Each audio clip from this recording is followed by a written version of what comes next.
बदलनी पड़ेगी। दूसरा गाल नीटा दिखाते हैं हम फौजी ने, और हम पाकिस्तानियों के पर खच्चे उड़ा देंगे। कौन जनाब? तेरा बाप हिंदुस्तान। लंबे समय से बॉलीवुड फिल्म इंडस्ट्री के सुपरस्टार अक्षय कुमार का दर्शक बड़े पर्दे पर इंतजार कर रहे थे, लेकिन आखिरकार शुक्रवार के दिन खिलाड़ी कुमार की much awaited film sky force सिनेमाघरों में आ ही गई। फिल्म के ट्रेलर और इसके गाने लोगों के बीच पहले ही छाए हुए थे, इसलिए आज से ऑडियंस के अंदर भी स्काई फोर्स को लेकर एक अलग ही हाइप देखने को मिली। वैसे सोशल मीडिया और फिल्म देखने वाले दर्शकों के रिव्यूज की बात करें तो ज्यादातर लोगों ने इस एरियल एक्शन मूवी को शानदार बताया है।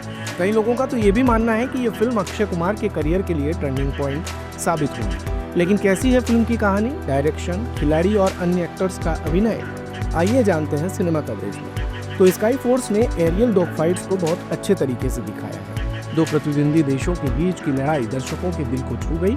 फिल्म की कहानी साल 1971 से शुरू होती है, जिसमें दिखाया जाता है कि पाकिस्तानी एयरफोर्स ने इंडियन एयरबेस पर हमला कर दिया। हमले में इंडियन एयरफोर्स एक पाकिस्तानी पायलट को पकड़ लेती है। फिर वहां से कहानी फ्लैशबैक लेती है 1965 में। हम स्क्वाड्रन लीडर टीके विजया से मिलते हैं। टेबी उनका निकनेम है। फिल्म बहुत जल्दी इस्टेब्लिश कर देती है कि टेबी में देशभक्ति का जज्बा कूट कूट के भरा है। वो रिस्क लेने से नहीं कतराता। उसका प्लेन हवा से ऐसी बातें करता है कि देखने वाले घबरा जाएं। टेबी के इस रवैये को बहुत लोग जवानी का जोश कह सकते हैं। वहीं दूसरी ओर उनके सीनियर्स का मानना है कि वो रेकलेस हैं। बस उनके विंग कमांडर आहूजा उसे रेकलेस समझकर खारिज नहीं करते। अक्षय ने विंग कमांडर आहूजा का रोल किया है। एयरफोर्स के टाइगर्स की टीम एक मिशन के लिए पाकिस्तान जाती है और टेबी वापस नहीं लौटता। आगे आहूजा इसी सवाल का जवाब ढूंढने की कोशिश करते हैं कि टेबी के साथ क्या हुआ। यही फिल्म की कहानी है। बात अगर क्लाइमेक्स की करें तो ये फिल्म का सबसे मजबूत पॉइंट था। ये कहानी जिस तरह से खत्म होती है वो आपको हिट करती है।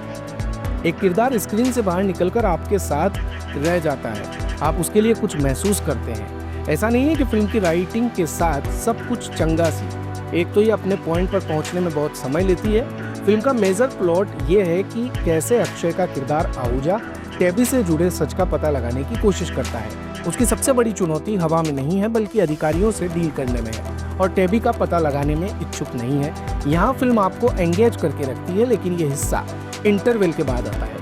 दूसरी दिक्कत यह है कि फिल्म इन एयरफोर्स ऑफिसर्स की एयरफील्ड से बाहर की दुनिया को ठीक से एक्सप्लोर नहीं कर पाती। उनकी पत्नियों के किरदार सिर्फ इसलिए हैं क्योंकि वो उनसे जुड़ी हुई है। उन्हें पर्सनल टच दिया जा सकता था। बाकी एक्टिंग के स्तर पर यहाँ अक्षय कुमार और शरद केलकर का काम तारीफ के काबिल है। कई सीन्स देखकर लगेगा कि अक्षय ने फिल्म को अपने कंधों पर उठाया हुआ है। दूसरी तरफ शरद केलकर कितने ईमानदार एक्टर हैं इसका एक नमूना देते हैं। शरद को अपने पहले सीन में अक्षय के किरदार से मिलना है। आपके दिमाग में ये चल रहा है कि कैमरा के रोल करने से पहले ये दोनों एक्टर अपनी लाइनें याद करके बैठे हैं। इनको याद है कि एक दूसरे के किरदार का क्या नाम है। अक्षय उनसे बातचीत करते हैं, फिर जब शरद बोलना शुरू करते हैं तो अपने पोजेस का इस्तेमाल करते हैं, उन्हें ओवरडू नहीं करते। आंख के एक हल्के इशारे से अक्षय की छाती की राइट साइड देखते हैं और फिर उनके किरदार का नाम लेते हैं। आप समझ जाते हैं कि उन्होंने नेम प्लेट से आहूजा का नाम पढ़ा है। ये बहुत हल्का सा जेस्चर था, पलक झपकाने में गायब भी हो जाए, मगर शरद ने अपने रोल को फॉर ग्रांटेड पर नहीं लिया। जितनी भी स्पेस मिली वो शाइन करते हैं। वीर पहाड़िया का काम बहुत औसत किस्म का है। उनकी डायलॉग डिलीवरी सुनते हुए लगता है कि वो बस याद किए हुए डायलॉग सुनकर आगे बढ़े जा रहे हैं। सब एक टोन में चलता है।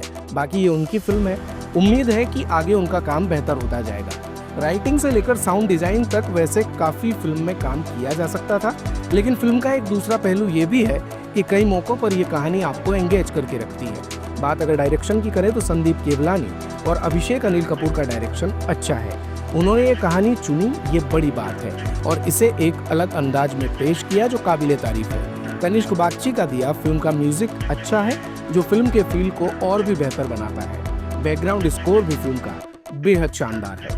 कुल मिलाकर ये फिल्म हमें देखनी जरूर चाहिए। सिनेमा कवरेज में हम फिल्म स्काई फोर्स को 3.5 स्टार देते हैं। दिन भर की सारी अपडेट्स के लिए सब्सक्राइब करें भारत कवरेज को, और हाँ, बेल आइकन दबाना ना भूलें ताकि आप रहें अपडेटेड हमेशा।